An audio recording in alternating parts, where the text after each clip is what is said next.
আধুনিক বিশ্বের মডেলদের অংশগ্রহণে সৌদি আরবের রাজধানী রিয়াদে হয়ে গেল এক ফ্যাশন শো। জমকালো অনুষ্ঠানে সেই মঞ্চে অর্ধনগ্ন পোশাকে হাঁটলেন পশ্চিমা খ্যাতনামা মডেলরা। আর ওই ফ্যাশন শোর বিশেষ আকর্ষণ ছিলেন পপ আইকন জেনিফার লোপেজ।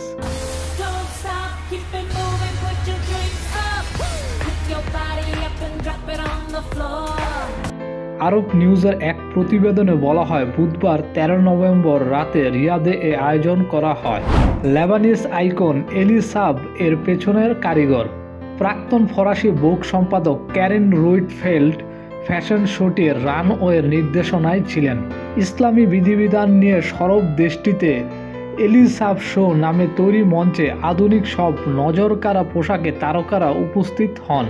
শোতে 1001 সিজনস অফ এলিসাব থিমের অধীনে 300টি ডিজাইন প্রদর্শন করা হয়, যা মধ্যপ্রাচ্যের লোককাহিনী আরব রজনীর প্রতি শ্রদ্ধা নিবেদন করে বলে আয়োজকরা জানান।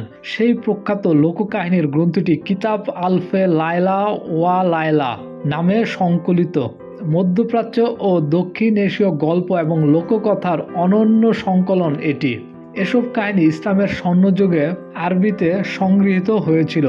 বহির্বিশ্বে এটি অ্যারাবিয়ান নাইটস নামেও পরিচিত। ধর্মীয় অনুশাসন পালনের নামে যেখানে নারীদের কোণঠাসা করে রাখা হচ্ছে, সেই রিয়াদের মঞ্চেও এ ধরনের আয়োজন অবাক হয়েছেন অনেকে।